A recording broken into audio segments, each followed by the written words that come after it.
Welcome, everybody, to the first ever episode of Not Another Snap Podcast. I do have bad news for you. It is another Snap Podcast. The good thing about it is we're going to get a little bit different here. So my co-host Blevins and I, we are going to be inviting the most recognizable content creators in the Marvel Snap universe. Yes, Speci, I know you're looking around, but that's you, mate. And we're going to be getting to know them just a little bit better. So sure, we'll dabble in the cards and what's going on, but in reality, it is all about you, the community, and getting to know the people who are a part of it. Blevins, how excited are you to get this show rocking and rolling?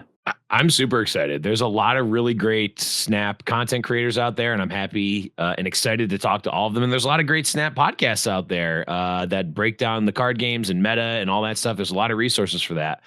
We're not trying to be that because there are a lot of people out there that are going to do it better than we are. So we're just going to bum around, talk to some folks, have some fun, and really embrace what we're good at, which is running our mouths in a creative and fun way, I think.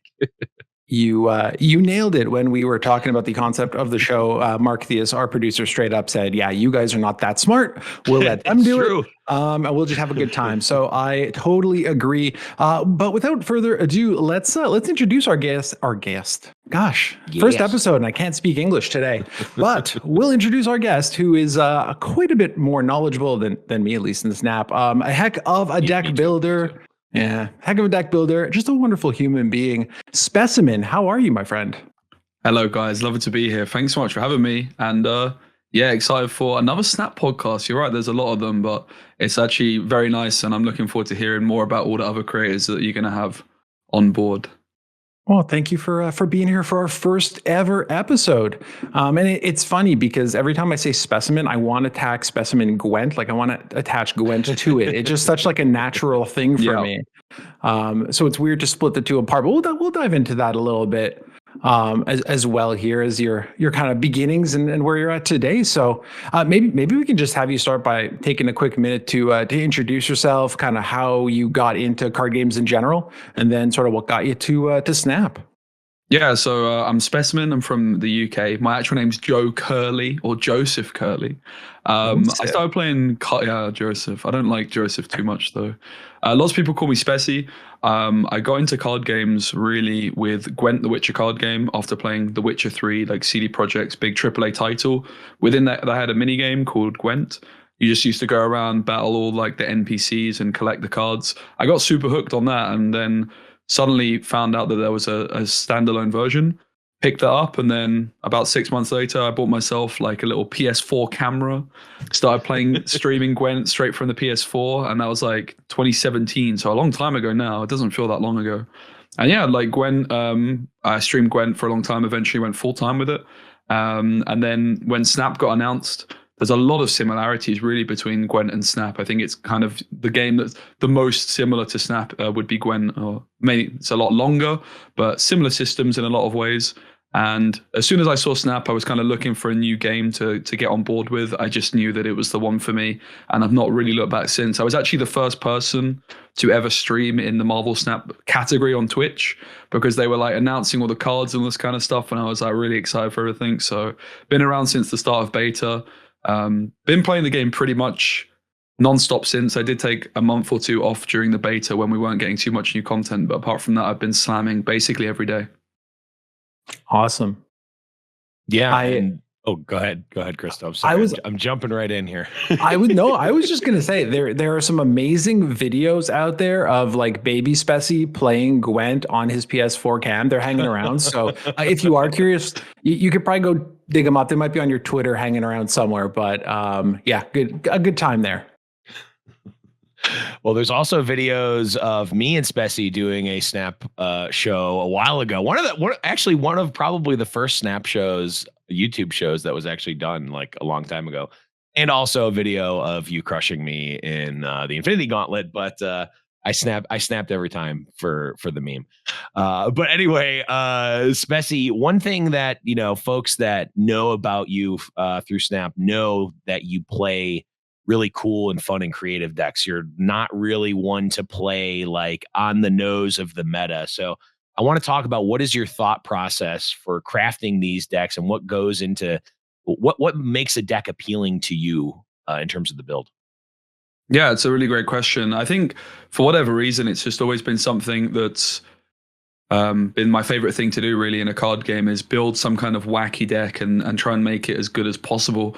I suppose it really came from when I used to play FIFA, which is kind of like a card game with the Ultimate Team. I used to try and play like the dodgy teams that no one else would. Even with like my music taste, right? I kind of try to listen to stuff which not other people do. So there's just something I really enjoy about finding a card which really appeals to me, building a deck around it. But while I also like to be creative, I do have an interest in being competitive.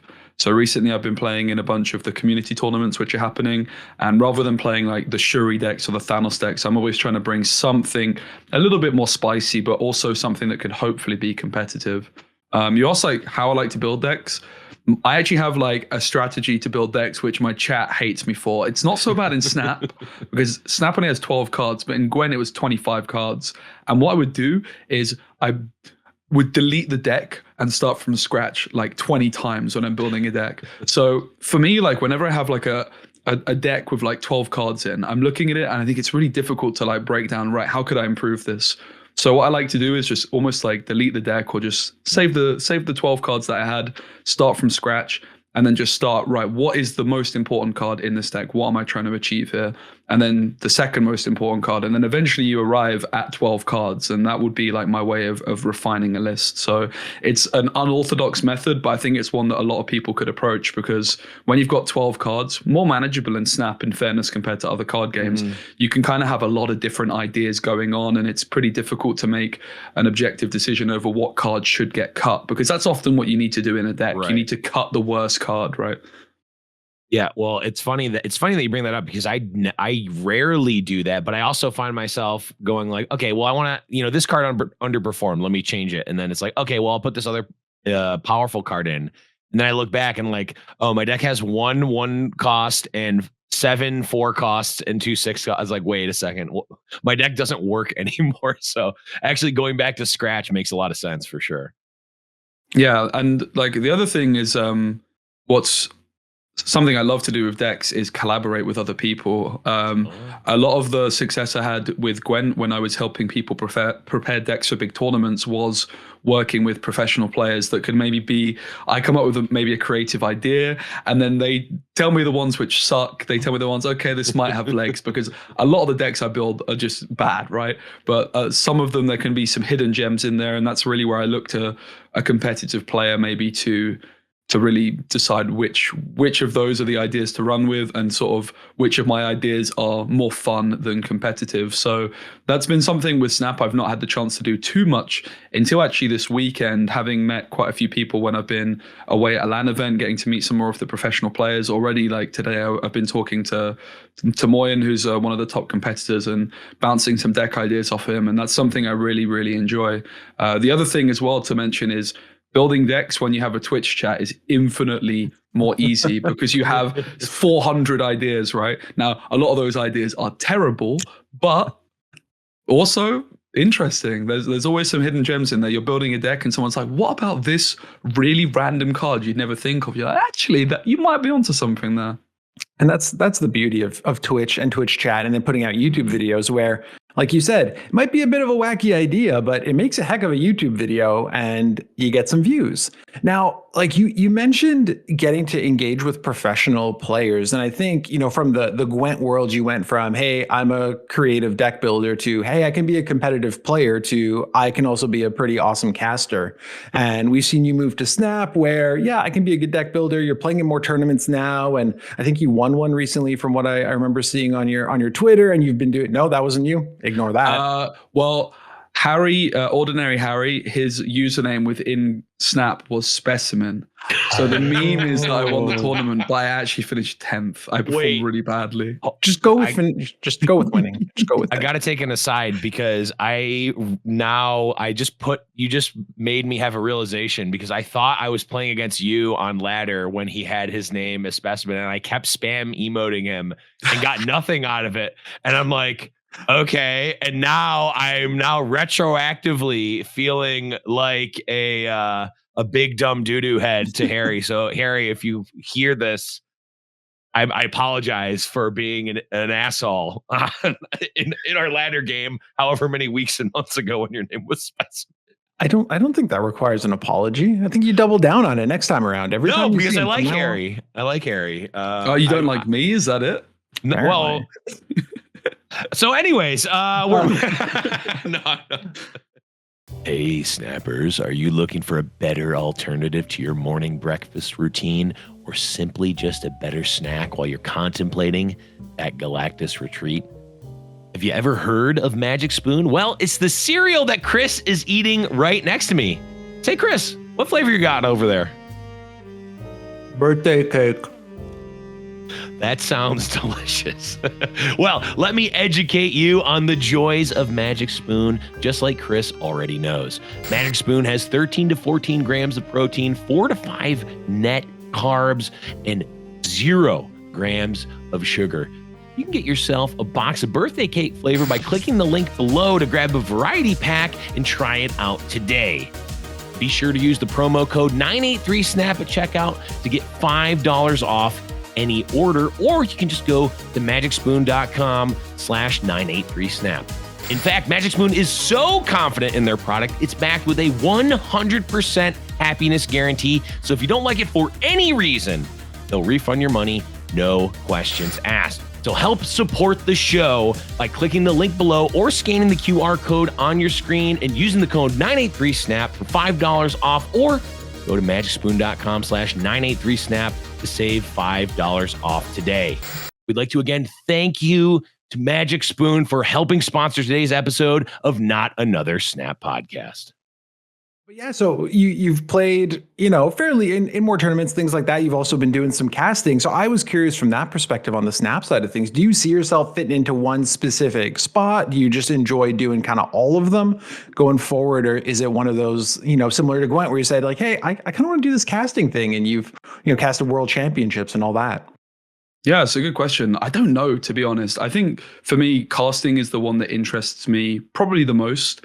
As much as I would love to compete, I think that my strength isn't in competing, it's more in deck building. I think Snap compared to Gwent, the skill ceiling is lower in my opinion, because there's less micro decisions, there's less mathematics. That was always like a weakness of mine with Gwent, like doing the in my head maths, right, the mental maths. Whereas Snap, the numbers are a lot smaller.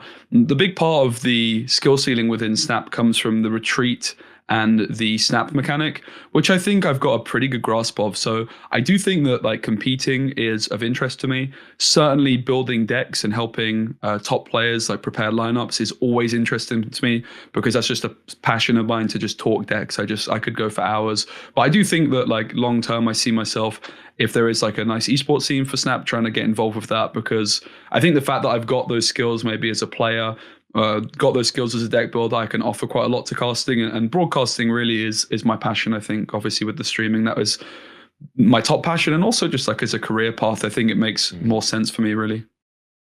I have a quick aside for you around that, because I know prior to going full time in the content creation realm, you were a teacher. Please tell me you weren't a math teacher based on the statement you just made. I did teach maths. I taught a bit of everything. I was a primary school teacher, so 5 years to 11 years old. So fortunately, the maths at that level, I wasn't too bad at, right? But I mean, don't get me wrong. Like I can do some mental maths, but compared to some of the guys that were in the pro scene in Gwent, like they're just geniuses. A lot of the guys are very good friends of mine, and that was just in terms of the skill ceiling, that was a very important part of it. Whereas in Snap, that's less relevant, right? I think I've got usually the skills to do it in Snap, although someone that's better would be able to do it significantly quicker. Like often my memory sucks as well, so I'll be like counting up the amount of points, and then I'll forget how many points I actually counted up and that kind of thing. We have all done that. Okay, I know the score at this location. Now I'm going to do this location. Wait, what happened to that first one again? Yeah, whatever. I'll just end turn. This seems what good. Happens. Yeah, well, good enough. For me, it's like, okay, so if I double the double, and then all of the doubling effects are also doubled, and then it's like I'm just like big number, press end turn. Yeah. I had that recently where I was going for like the biggest wasp possible, and I was saying to my chat, I was like, is there a difference in this? And it turned out that there was a difference of around 1 billion points. It was I was wondering if it was like better to go like Odin or Mystiquing the Wong or playing Absorbing Man into the Wong, and having Mystique into the Wong and then Odin just works out as way more doubles. So you actually can't do that one anymore though with the change to Shuri, unfortunately, because Shuri now you can only boost cards in her location. Before you'd be able to go like Wong, Mystique, Shuri, Odin, and then Wasp on turn 6 with the Odin into a different lane. But that wouldn't actually boost now because of the Shuri change. So wait, do we have Speci? Do you have the accolade for the largest Wasp ever documented? I think I might. Certainly the biggest Yellow Jacket. Yellow Jacket was the one I got to 2 billion, which is the max. Like the exact max is like 2 billion, 100 million, something like that. Unfortunately, I actually got a -1 point because I foolishly played it into sewer system. Oh, that's so funny. So someone can still get the record. I'm not sure it's possible anymore though with the Shuri change. Oh, right. So you can definitely get like huge numbers like that though still with cards like Super Scroll, but usually that's on the location because of Iron Man rather than on a card itself. So it'll be quite interesting to see what the biggest card possible is. I would imagine it's something to do with Black Panther, but like I don't think you could hit the 2 billion mark anymore. Like you probably could with Black Panther and like Onslaught Citadel and Wong and that kind of stuff. All right, so you might not have won a tournament, Speci, but first person to ever stream in the Marvel Snap category on Twitch and the largest Yellow Jacket. Those are not bad accolades. I would take those. We'll take it. We'll take it. And 10th place at the New York Creative. Yeah, that's not so impressive. There was only 16 participants. A person to knock me out of the Infinity Gauntlet. Yeah, I got 6th at the Infinity Gauntlet. Could be worse. I was hoping to do better, I must confess. That was a really fun tournament as well. The Infinity Gauntlet that 983 Media hosted. We had lots of the biggest Snap creators and then also lots of people from the other card games. And that was a lot of fun to compete and see everyone's decks and stuff like that. So competing is definitely something which interests me. Moving forward, it'll be nice to do like a little bit of a mix of everything. And I think that's the nice thing about being a content creator. You have the chance to do these community type events where you can compete, but then also like more like this weekend where it was more like the professional players, which we can't quite call them professional yet because the scene is very much new and fresh. But it's nice to just do a little bit of everything, really. Well, you mentioned this weekend, Speci, so I'd like to go a little bit deeper on this, talking about frame breakers that you cast in Switzerland. If you can go a little bit more into that and a little bit deeper into your experience there and how that event was. Yeah, it was a really fascinating experience. So it's Frame Break Tournament hosted by Explorer GG. It's a really weird setup, like weird in a good way. It's in a town in the middle of Switzerland, sort of almost in the middle of nowhere. And they have an esports arena, like ready made to go. They have a stage, they have like a casting desk, like the whole venue, like, or at least this part of the venue, has loads of different stuff. There's like a cinema in there. They have like robotics research center. And like the guy that built it is just like really passionate about esports. So he was like, well, let's have an esports arena here too. So it was really cool. It was my first time being a proper venue. With Gwen, all my stuff was online pretty much. And I did go to the New York City Creator Clash, which Cowatech hosted. This was a great event as well, but it was more, it was in like, it wasn't in a professional setting, in a professional venue. So this was a really interesting experience for me to be like sat at the casting desk and all that kind of stuff. And yeah, it was just a really lovely weekend, just getting to meet a lot of different people from the Snap community. We had a few casters from the content creators, but then a lot of the guys, particularly from the Swiss and French communities, that are some really very good players. And that was like the first chance really for me to watch these kinds of people compete. And I really, really enjoyed it. It was a lot of fun. Now, you talked about this event in Switzerland. You talked about the one in New York. You've obviously talked as well about competing online, Infinity Gauntlet, things like that. Kind of what's your thought on the in-person versus that virtual event? Do you have a preference? Where do you even see maybe the future of some of the Snap tournaments and esports going? Yeah, I mean, both have advantages and disadvantages, right? I mean, the online tournaments are going to be the backbone of everything because they're just practical, particularly when you have a global community like Snap. I mean, I was able to go to the New York trip, but that was not something I'd be able to do every weekend. That was like a real one-off opportunity, right? It was my first time in the States. Similarly, there's another Creator Clash being held in the UK in June, and a lot of the Americans aren't going to be able to make their way to the UK, and obviously people from Asia and all this kind of stuff as well. It's going to be a challenge. So as amazing as the in-person tournaments are, it's nice to have them as like little special events and almost trips, almost holidays, right, where you get to hang out with your friends online. And that's been a really unique experience for me, really. I was teaching during COVID, and that's really when like my streaming career, if you will, kicked off. So my experience has been very much online. It's only in the last year I've been able to start meeting like these people in person. There's something very magical, I think, about being in an environment where everyone is so passionate about the same thing. At the event this weekend, you're just kind of looking around and there's loads of people playing Snap on their phones against each other and all that kind of stuff. And you just sat around the dinner table talking about Iron Lad, the new card that comes out next month, and you're like, oh yeah, damn, Iron Lad actually looks insane. You're right.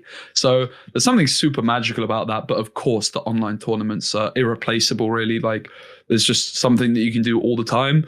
And battle mode's still really new. So it's something I've really been enjoying in my streams in the last month, is just start to play in these community tournaments that are happening on a lot of different days. Yeah, I want to. Obviously, you have been here since the beginning. You've already talked about a lot of your experiences, both playing, casting in a number of different community events. So I'm curious to sort of put a bow on the whole like competitive esports side of, do you coming from Gwent, which has had like the quote unquote traditional esports paradigm achieved in like world championships and whatnot. Do you see that sort of future for Marvel Snap as well in terms of the competitive esports side for Marvel Snap? I hope so. I really hope so. A lot of that's going to depend on Second Dinner. And I think clearly it's not a priority for them because they haven't, of course, already done it. Battle mode only recently came out. We have this new, I believe it's called Conquest mode, coming out in the next few months, where it's basically battle mode, but you're able to search against an actual opponent rather than just a friendly match. So we're gearing towards that. We're still lacking a spectator mode, and we haven't even got that on like the coming soon. It's not even been mentioned really. And that's going to be a really important thing for the community tournaments as well. So, I mean, looking at the signs, it doesn't look great. However, I have a feeling like if you're Ben Brode, for example, to put a face and a name to it, if you're this guy that's created this awesome game which has the potential to be competitive, I know I would love to have people competing in it. So I really hope we do get at least some sort of official esports scene, but also it's really interesting to see the community step up and start creating this for themselves, right?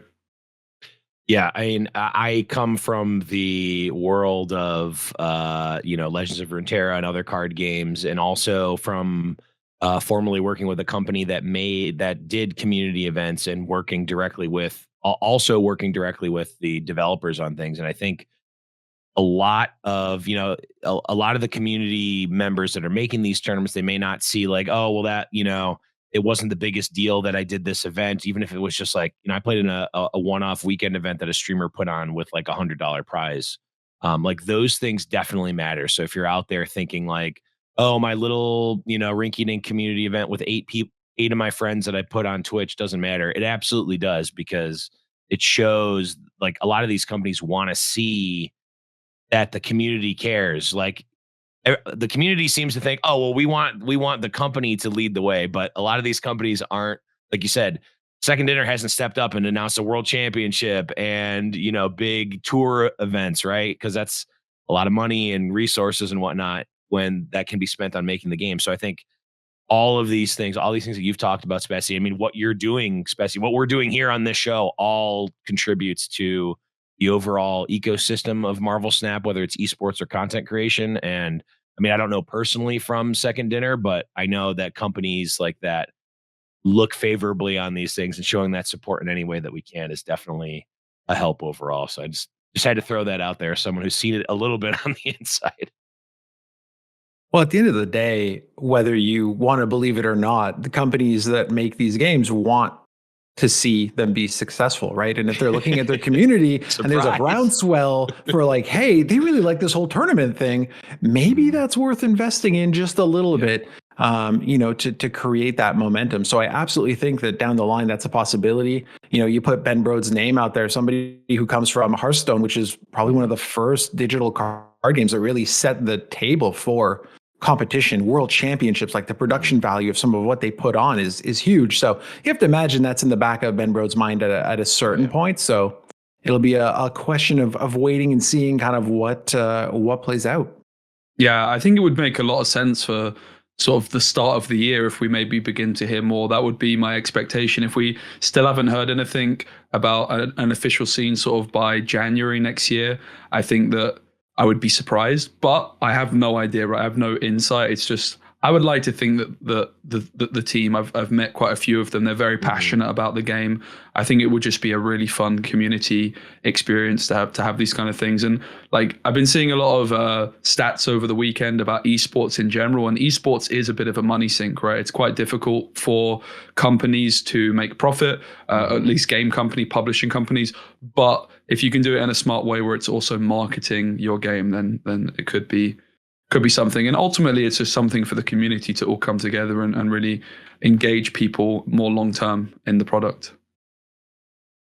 I think that's a really great point that you bring up, because people think esports and like, oh, well, they have sponsors and they have this and they have that, and it's for sure going to bring in a ton of money. Like that's not the case. It really is glorified marketing for your game. It gets it out there. It gives people a reason to play and a reason to want to compete, which is all great. But it can absolutely be a money sink if you want to go crazy. I mean, I remember Gwent announcing their first world championship was $1 million on the line. Like they weren't making millions of dollars with this game, and we're turning around and giving out this prize pool. So you have to look at it as an investment, and you have to gauge that ROI on that investment. Yeah, I won't go any deeper. I kind of said my piece, but I think that the perception of like, oh, well, game companies should just make esports and we'll do it. It's like, yeah, no, no game company that lasts any amount of time does that or thinks like that. It's very much like, which is why, again, I try not to look at it in that sort of, I'm trying to look at glass half full of like, it's really awesome what the community is doing. And that can sort of set the standard and show, putting your, some people literal money and time and energy where your mouth is, right? And saying, hey, we love Marvel Snap. We love going above and beyond just playing the game on our phones, at home or wherever. Like we want more than that. And we're literally putting our blood, sweat, and tears into this. That is a really great thing. And, kudos to everyone, yourself included, obviously, Specimen, that's doing that. So, we talked about Speci, you being pretty much playing since beta. You were the first person to stream on the Twitch, category. Just keep referring back to that accolade. But you've got other players or other people who enjoy the game, maybe want to dive into content creation, and they look around and they see all of these people who have this huge viewership and like, oh, I'm not going to flip on Twitch. Nobody's going to watch me. What do you got to say to them? Any advice, any thoughts for somebody who wants to be a content creator specifically in the Snap space? Just start making content. Just start. Like, you're going to get better the more content you make. The first, even 50 videos you make might suck, but every video you make is going to get better. Just make stuff. And then as you do, try and just improve every time. And then before you know it, you'll succeed. It's pretty difficult to just go live on Twitch, right? Though, and just expect that to work. I would really focus on, okay, have a Twitch stream if that's what you want to do, where you play the game, but also then think about what kind of content is there a gap for? Like, what kind of content are people going to be interested on? What kind of trends can you hop on, for example? So, for example, when the patch notes come out, are you going to make a patch notes video like the other 50 people that do? All my videos, by the way, completely bomb on patch notes because there's bigger and better creators than me that also do it. And I might, even if I beat them by half an hour, it starts off super well. But then as soon as those big guys have got their very high quality content out, it's a struggle. So think outside the box. When the new patch drops, rather than do a patch notes video, oh, maybe I could make a video on this very niche card which just got buffed. And okay, it's going to start off small, but there might be people searching for that. And once someone's found you, that's a really good way to develop. So make content, diversify. Don't just do Twitch and go live and expect to see results. People have to scroll so far down to find you. But go live, have fun with it as well. Maybe if like you want to compete in some tournaments, that's a good way of getting your name out there. Get active in community discords and kind of let people know what you're doing. Ask people for advice. A lot of creators are more than happy to kind of talk, especially in a smaller community. But yeah, just make content. I would say just make content, particularly for YouTube. I think something that has been a huge factor in my success with content creation. Yeah, just make content, get better, and try and find stuff that people are going to want to watch. I think accepting the fact that your first videos are probably not going to be very good is like that first hump you have to get over. I don't think anybody could pay me enough money to go back and watch my first video I put on YouTube. There's no chance. I don't want to see it. Yeah, like interestingly, even my Marvel Snap videos, like when Marvel Snap first came out, I had a lot of success on YouTube and then had a huge dip because more content creators got onto it. If I watch back my most viewed videos of all time, I have like one movement video with over 100,000, which I've never really gotten close to. The quality of the content is terrible compared to what I produce now. And that was 5 months ago. And I was like 2 years into doing this full time, right? So just try and improve all the time. Don't try and be a perfectionist. Like try and do it as best as you can, but also be efficient, right? And make content and get better each time, and you'll get there. I also want to point out two things that you said as well is like, I mean, the first one is just do it, right? That's one thing people ask me all the time, like, oh, how do I start a podcast? How do I start a stream? How to do this? It's like, or what do I need to do it? It's like, well, do you have an internet connection, a device that can stream, and a voice box? Okay, well, then you can do it. Like, people are like, oh, should I get this fancy camera and this fancy mic, or I'm not going to stream until I get this? It's like, you can wait as long as you want, but you can stream from your phone if you really wanted to, right? No, people aren't watching Absolutely. your stream because you have the, $3,000 camera, right? Those things are going to make incremental improvements to an already good piece of content and a good product that's out there. Yep, PS4 camera. That's how I started. Yeah, right? Exactly. Like literally, perfect example. Perfect. And I used that for a long time as well. PS4 camera for the longest time. Mm-hmm. And the other thing that I think really is extremely important as someone who has been making content in and around this area for like, God, what year is it? Like almost 15 years, like close to that. Like you need to do something that you have fun with and you enjoy. If it turns into a grind and a job, your content is going to stink. You're not going to want to do it. And consistency is the most important thing to me, in my opinion. You can't just have like, oh, I'm going to post every third Tuesday when it's over 40 degrees and precipitation's under 30%. Like you need to have that oddly specific, but that is when I stream on Twitch. Make sure you check it out. But I don't have a successful Twitch channel. You need to be consistent so that people come, they see, like if you're putting out good content, like you need people to know when you're going to be putting out that good content so they can come back. So I think, a lot of the things you said, Speci, nail on the head, obviously as someone who's doing it. But I know a lot of people look and like, oh, well, I'm not going to be as good as, this person or this person.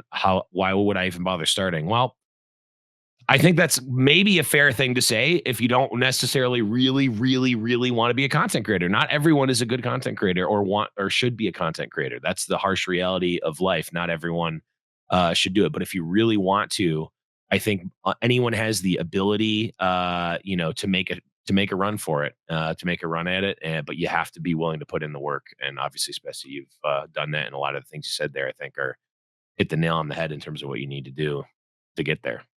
I think you never know until you try either, right? Like give it a spin. Oh yeah. Maybe it's not for you, but just like, I think you also, it's such an important thing. You have to be making content for something you enjoy.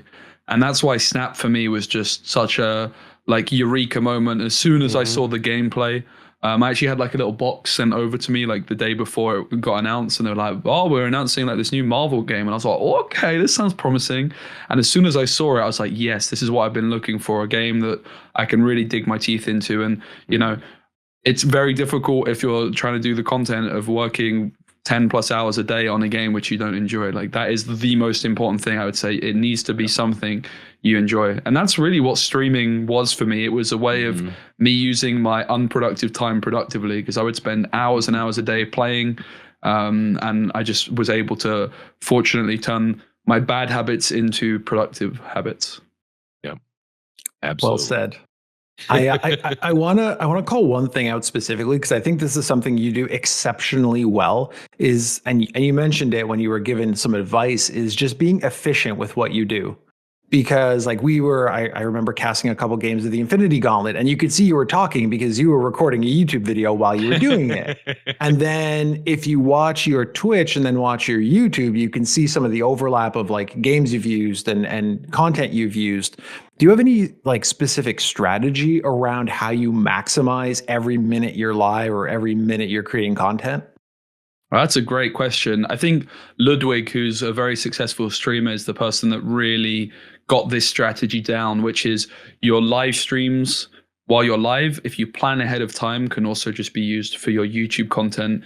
It's something I've done for a long period of time with Gwent, where rather than sitting down at a computer for 2 hours and playing Gwent and, oh, this game was no good, that's a waste. As you're live, you're already playing, and you can just, if you've got a video idea in the back of your mind, that gameplay section from the stream can be used for a video. Now, there are some disadvantages of this, right? Like, and it's something I'm still, even now, really wanting to try and improve on. And I think the best person to look at who does this is Dexter, one of the biggest creators on Snap.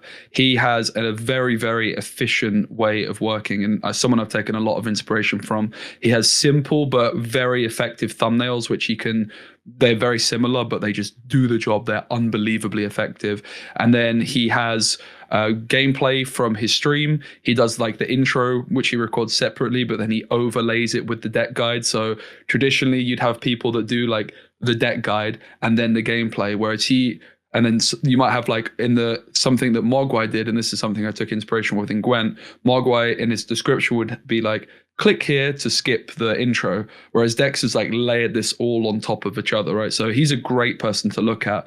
Like, one downside of doing this kind of content where you're recording it on Twitch for YouTube is, if you're recording specifically for YouTube, you're going to be very on the ball, very engaged. Whereas if you're doing an 8-hour Twitch stream and you just select a few games, often you're not going to be too engaged. And that's kind of what I was talking about with the content that I posted 4 or 5 months ago, right? If I go and watch it back, there's many, many minutes of me just sat there at the screen staring, right?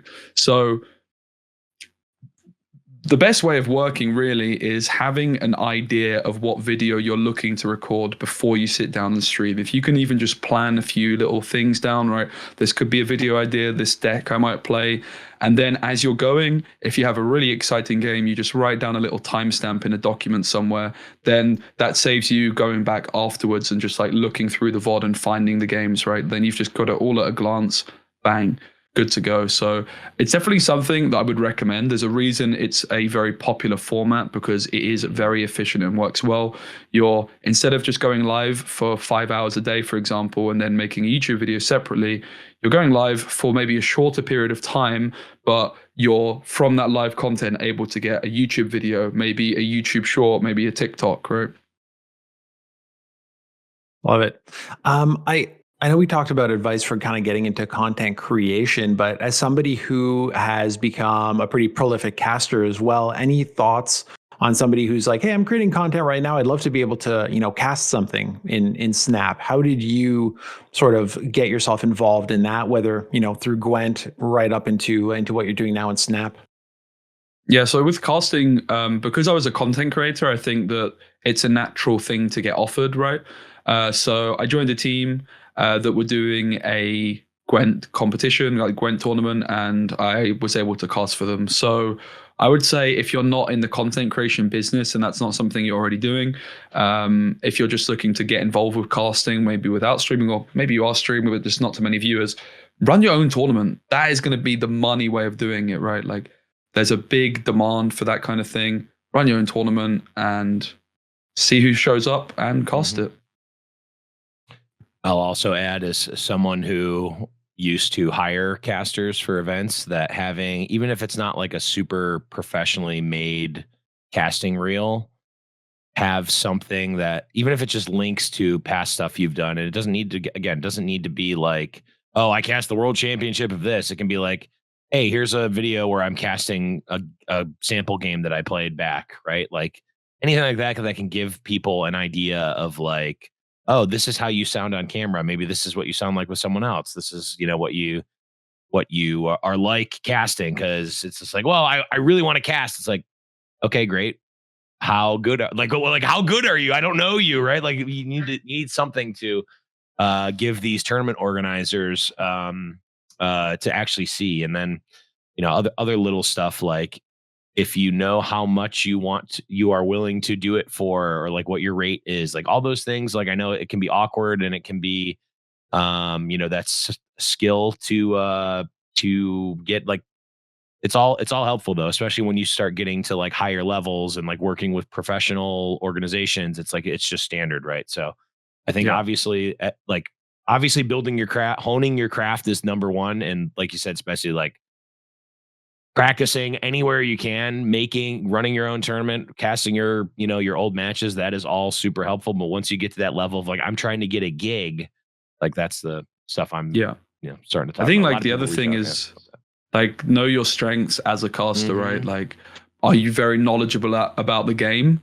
Yep. Because if you're looking to be a caster, you're going to be most likely casting people of the very highest level. So if you're not very knowledgeable about the game, you have a couple of options. You can become more knowledgeable about the game, or you can really try and hone your casting skills to support, maybe because you work with casters in pairs. Traditionally, you're going to have someone that's doing more of the analytical side and then someone that's doing more of the hype side. Now, that's definitely not the only way you can do it.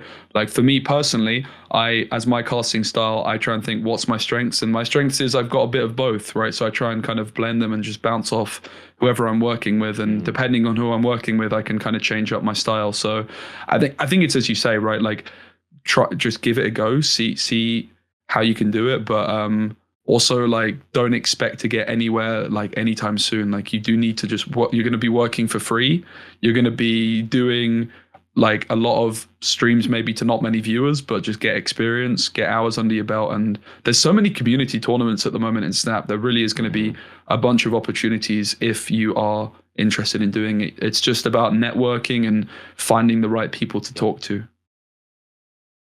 I think the networking piece is huge. I think the best advice if you really want to get experience is just throw your own tournament. Like 983 Media, who is producing this podcast and is doing tournaments and world championships for a variety of card games, kind of got started by saying like, we're going to do our own tournament. We're going to throw our own Gwent event.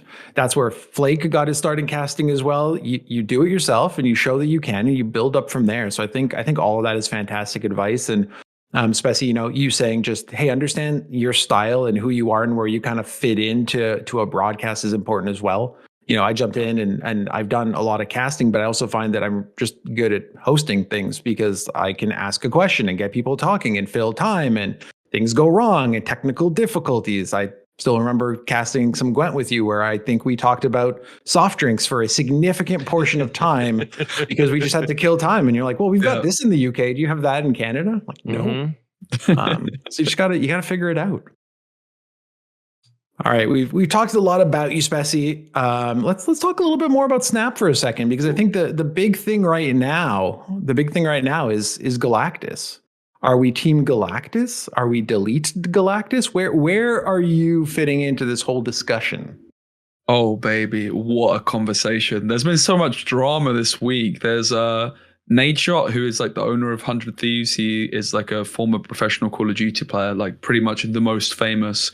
He has been playing Marvel Snap and quite enjoying it. And he's had a couple of tweets just really saying how much he hates Galactus and how it ruins his like this amazing game. So the logic is that you either have the counter to Galactus or you don't, right? Which I definitely agree with. I actually am, believe it or not, despite my collection of 7,000 plus, I don't own Galactus. I spent my tokens instead on Super Scroll and Sentry and all these kinds of absolute jank cards because that's my style. Like Super Scroll probably turned out to be a pretty decent purchase. I don't know that you thought it at the time, but turned out to be pretty okay. Yeah. Well, only now that it is like in Series 3 and available for everyone. Now it's become a good purchase. Right. So probably not the best use of tokens, unfortunately, but it's actually proven to be properly meta right now. But with Galactus, it's a tricky one. It's obviously a very, very fun card if you're playing it, hence why it's so popular, because many people play it, but it isn't too fun to play against. And there's a couple of reasons for this, right? You either have the counter or you don't. Cards like Aero, something like Debris to clutter your opponent's side of the board. But then if you don't, then often you're just subject to what your opponent's doing, and there's very little you can do, which is where the frustration comes from a lot of people. You know, like you see the Electro down on turn 3, you know what's coming, but you can't stop it. And then they hit Galactus on turn 4, hit you with Spider-Man or perhaps like a Dr. Octopus. It is quite frustrating to play against. I am on the fence. I think I would like to see Galactus be worse than it currently is, personally. I think like kind of similar to where like Kang is also kind of a frustrating card to play against with how like it adds extra time to the game. But the fact that it's not as common, I think, you know, helps mitigate that issue. So I personally, I would like to see Galactus be less prevalent than it currently is. I don't have a massive issue with the card personally, but I think the deck could probably be made a little bit worse while still keeping the fun. My actual idea that I've pitched for a while, which I'm not sure would even make a huge difference, is to change the interaction that Galactus has with destroy cards, in particular Death and Null. So maybe like you could, like if Galactus, you could add like a different keyword. Instead of like destroy, Galactus could just like banish or something like that. So then it wouldn't like reduce the counter of Death, and it wouldn't synergize with Null. Now, of course, I'm not suggesting that Null should not then be changed as well, because Null would be pretty useless. So Null could also get somewhat of a rework to make it more playable, maybe make it 5 energy so you could play it in Deadpool decks or something. But I could just see that making, like, keeping Galactus decks at their core the same. You could still do the stuff with like Dr. Octopus and Spider-Man, but you wouldn't just have this like, oh, my Galactus went through, I win the game kind of situation like you often do with Death and Null.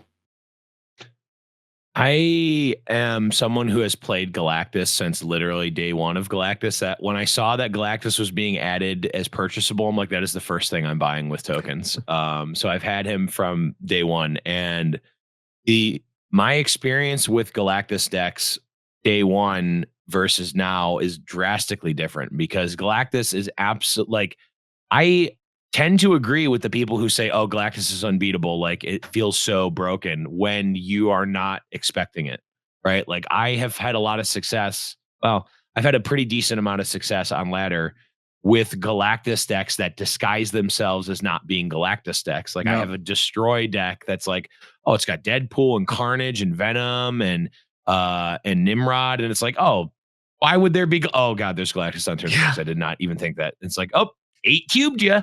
But if you're playing the good old fashioned, like you said, Electro into Doc Ock into Galactus, or like Galactus into, or Wave into Galactus into Spider-Man, like that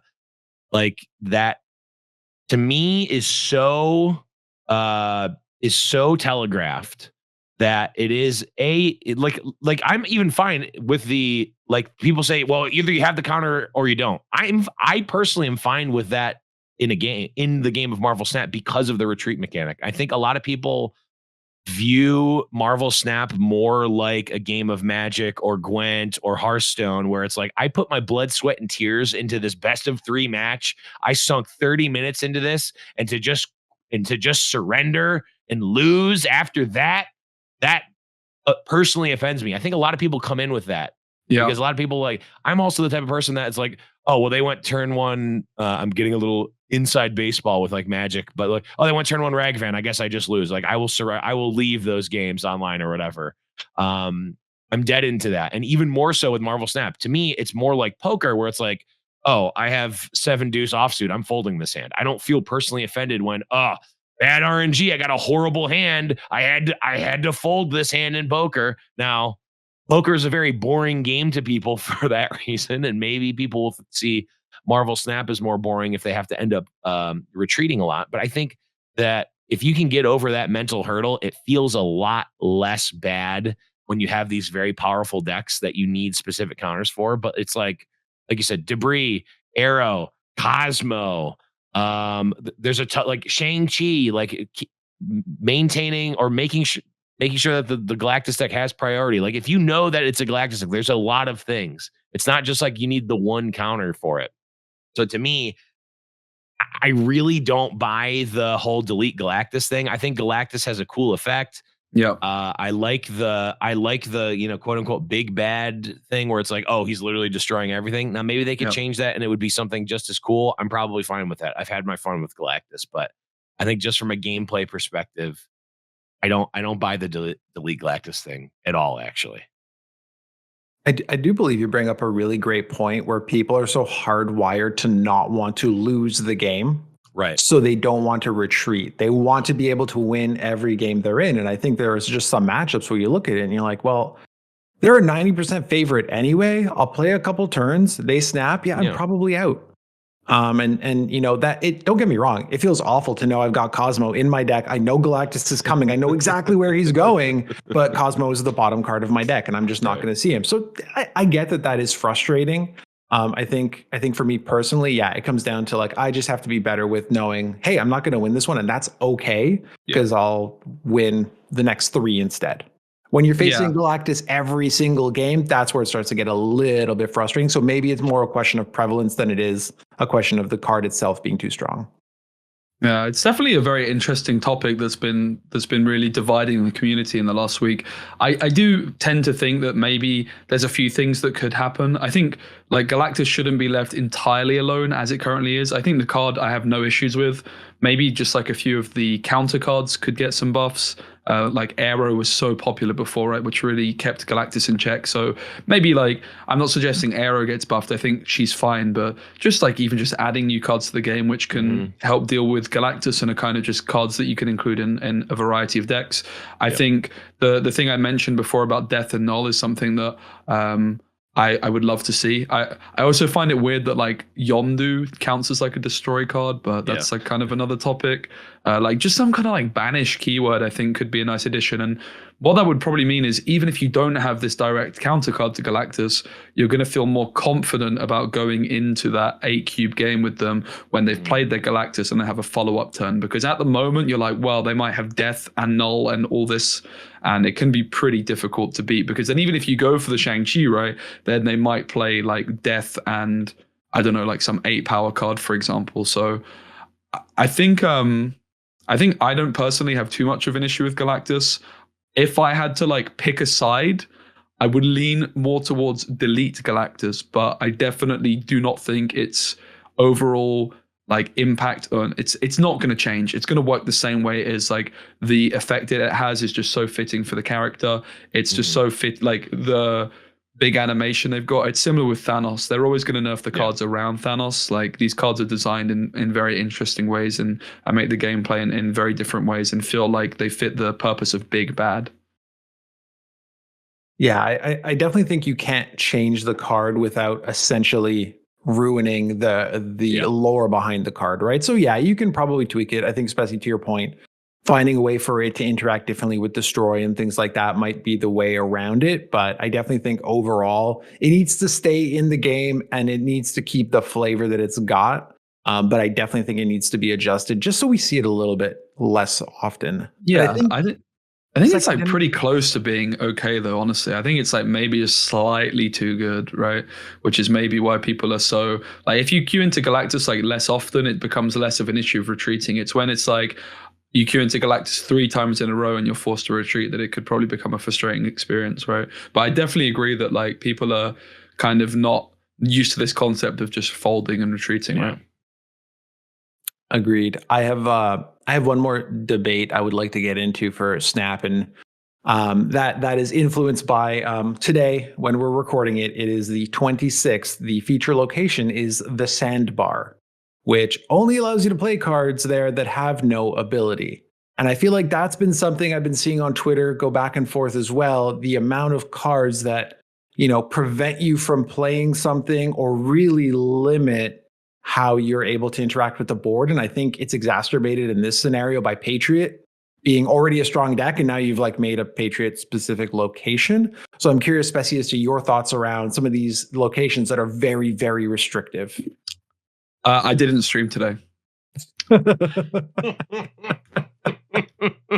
Interesting. Yeah.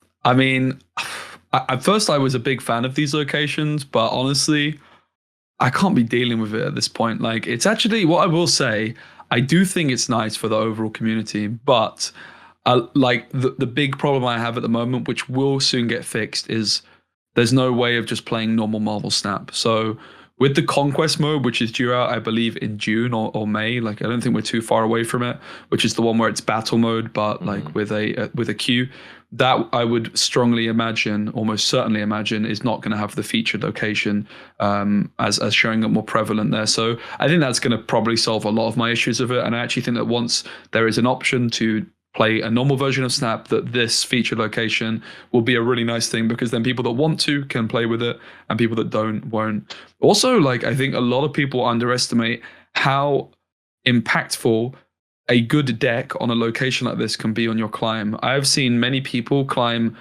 8 ranks that have never got infinite before, but build a deck. Like a friend of mine built a Sauron deck today and managed to climb from 92 to 100, where he was using Sauron to remove the abilities of all his cards like Red Skull, and then suddenly he didn't have to go down the Patriot route, right? So it's definitely something people can use to their advantage. And again, I think the issue at the moment is that there's just no way around avoiding it apart from playing in tournaments and in battle mode. But playing in battle mode against friends doesn't quite feel as interesting as the ladder. So tournaments, I was going to play in a tournament, but I missed the check-in. I was sat there building a deck ready to go, and I didn't check in. Oops. So I didn't stream. The way I feel about feature locations in general is like, and actually I remember saying this when we had our show before Speci, is like, locations I want are just the like degenerate fun ones. Like I want Elysium. I want to draw a bunch of cards. I want like Sinister London. Like I want those every time. Like that's what I want my locations to be. I think if Marvel Snap took like a mini step back from like, okay, we can still add new locations to the game every week or whatever they said that they are going to do. But like, you don't need to have every single one that you add be a feature location, right? And especially the ones that are like quote unquote not fun. Like I get from a balance perspective, like, oh, this one is like, okay, we want to add this variety. We want to have this like interesting puzzle to play that makes this match that you played different than the other 800 you played today. I don't mind that. Having the restrictive locations, I think are fine. But when it's like, oh, well, like you can't play in this location, or like you need to be playing a Patriot deck, or you need to be playing like 1 or 2 different decks for this whole day. It's like you said, you didn't stream today. And I don't think that we blame you, but like, that's the type of thing that I feel like is just a bad feeling for everyone from the second dinner side. Like, don't make us not want to play the game for a day, right? Like put it in the game. Don't make it the feature location. Like they did reduce the feature location length, right? Like they took that feedback, because it was like, if this was like for, the 3 days it was before, it was like, well, I just really don't want to play Marvel Snap for the next 3 days, right? It's like, it was 2 days, but 40%, whereas now it's just 1 day and 50. So I definitely prefer that it's 1 day. I think that's a really nice step. But again, I agree, as you mentioned, like when you've got those like Kamartage, that's when I was able to get that 2 billion point yellow jacket, because of that feature location, and that's really cool. And I was able to play a mill deck where I'm playing Yondu and Cable into Kamartage, right? So this kind of stuff can offer a lot. But yeah, I agree. Having these kind of like the sandbox, whatever it's called, I just look at like, no, the worst one. Oh my goodness, it makes me angry. Still was this Krakoa one. I was gonna say Krakoa. Let's take over your turn for 1 turn. Like this location could be kind of considered like a fun one, like Ego. Like Ego is quite loved, but I will always hate that location for that 24 hours it took from me. It also makes me wonder to a certain degree, right? If Snap decides, hey, we want to go more of a competitive, more of an esports route, can you still throw those feature locations out there? And how does the community receive them? It's a really good question. So Having watched like this weekend, I think was probably like particularly the final, like the top 8, particularly like the top 3. I think it was like the highest level of snap that I've seen in a tournament. Like we had, I think in the Infinity Gauntlet, we had Dara and Jeff as the 2 finalists. The 2 players that actually beat me, and as like those guys are very, very good. But the finals at this tournament, I think, was like the next step up, and the skill ceiling really there is in the retreat and the snapping mechanic. And at a high level, it's really interesting to see how many snaps you see on turn 1 when there's a favorable location for one deck, and then that swift retreat. So it's only because of the snap mechanic that these kind of locations are going to be a possibility. But even Krakoa for competitive tournaments, oh my goodness, it's infuriating because unlike Ego, where it's like kind of a bit of fun and you're like, oh, well, I could fold or I could stay in it. Like Krakoa, both players stay in there until turn 5. You make your decision most likely about snapping before that, and then the big RNG hits, right? And you're just like, I hate that location so much, actually. I do like I do really like with the snap and retreat mechanic. Like I like having those, quote unquote RNG moments and being able to maximize those or minimize the losses of those. I think that's one of the interesting and unique aspects of snap. But there's some locations that just aren't fun.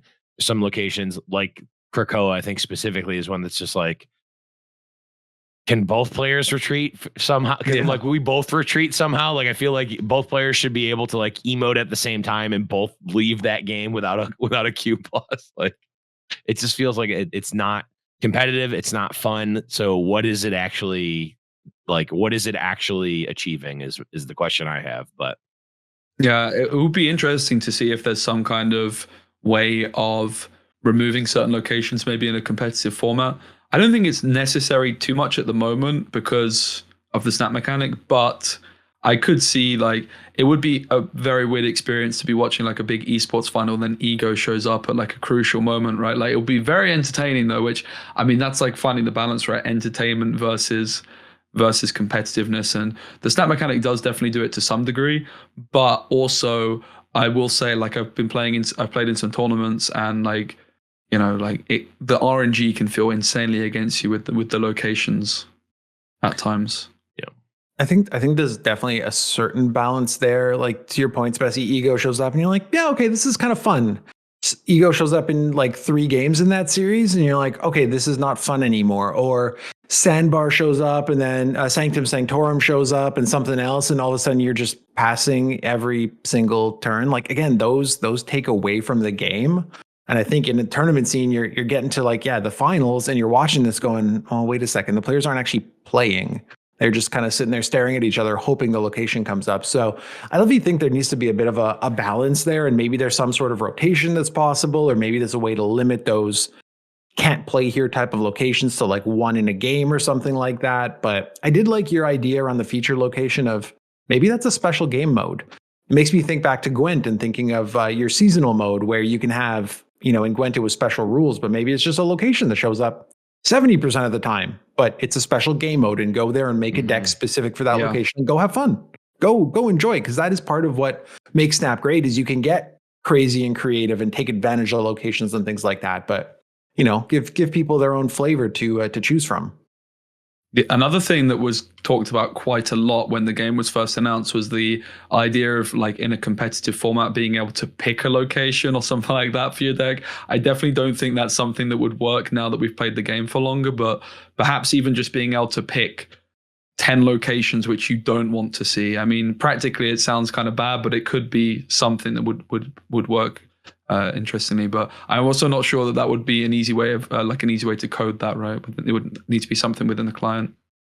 I also think that like it's interesting that people want that and also want to delete Galactus, because it's like you're like the RNG makes it so that some of these like top tier decks can actually be beat, like, or you can actually get cubes off of them. So I think like if you like reducing the RNG is going to make the good decks better and the better players better, which obviously the good players that play the good decks want that. But I think part of the charm of Marvel Snap, even from a competitive side, is that like is the RNG factor, is the being able to like well, I'm gonna bet it all now. I'm like not favored in this deck matchup, but I'm gonna bet it all here because this I'm gonna try to maximize this Comertage part, and like, oh well, I know my opponent's playing a Wong deck, so we're banning Comertage, we're banning like I think that like theoretically those things make sense for a certain subset of players, but I think that the complaints that people have now would only be exacerbated by something like that. You don't want the competitive scene to be in a bubble, right? You want it to be representative of what people are playing on ladder. Yes. So I've been really interested actually in seeing how, as the tournament scene's developed in the last couple months in the community with battle mode, actually how consistent some of these top players have been. I was kind of worried that the skill ceiling just wasn't that high, but Eshok at this weekend, he went 10-0 across the weekend, just didn't drop a single battle mode. And Moyen, who came second, lost 3 series of battle mode every time to Eshok. He beat everyone else. So like the 2 top guys like just really showed like how consistent it can be. And like Moyen, he's like won like 50% of the community tournaments he's entered, for example. Like that just shows you like there is actually a really serious skill ceiling. And of course that comes in the deck building, like predicting the meta. That comes in your actual gameplay and your gameplay decisions like a traditional card game. But then also like that snap and retreat mechanic in particular, I think is where the real skill ceiling is shining through at the moment. But having said that, maybe as the wider community get better at that, like the meta at the highest level really is in these battle mode games, like snapping aggressively and retreating on turn 1 if there's like a dodgy location or something. So it'll be interesting to see how that develops. Like when we were casting the Swiss bracket, because there was like a big mix of level, I was like very surprised at the lack of snaps by some of the players early on, but then and that's like really where you can start to see like the big difference. Like they were playing and piloting the deck effectively, but they weren't snapping like optimally. Like for example, they might have Electro and Sandman in hand. A better player would have snapped in that matchup, but we didn't see it all the time. So it's going to be interesting to see how the skill ceiling really, how deep the skill ceiling is once more players get better at snapping and retreating. And that is what makes my climb extra long. I win 2 cubes, and when I lose, it's always 4 or 8. Oh, baby. Tell me about it. I'm the king of losing 8 cubers. But you're also a very confident, very aggressive snapper, which makes you really good in other scenarios, but not when you're losing. No. Awesome, friends. Well, we are approaching time, but before we sign off here for the very first episode of Not Another Snap podcast, Speci, thank you so much for being our guest. Let people know where they can find you, and if you have any final words to leave with the community. Yeah, well, thank you so much for having me, guys. It's been an absolute pleasure. Really enjoyed the chat. I'm definitely looking forward to seeing the future episodes with upcoming guests. If you want to see more from me, I stream on Twitch at twitch.tv/specimen. And I also post stuff on YouTube. You can just search Specimen Snap, and I'm sure you'll find me. Awesome. Thank you so much, Speci. Blevins, any final words to leave our inaugural episode with? No, just thanks, Specimen, for coming on again. Had a blast, and I'm going to get you back one of these days in the Snap tournament. It's going to happen. It probably won't, because I don't know the next time I'm going to play in a Snap tournament, but maybe someday it will. I think we need, Blevins, we need like a smooth radio closer like that you were doing just before the recording started. Ooh, this one goes out to all the Snap players. See, the people, the production thought I was going to say something else. This one goes out to all the Snap players here on Not Another Snap podcast. Be sure to tune in here on 983 Media. Oh, yeah. There you go. Smash.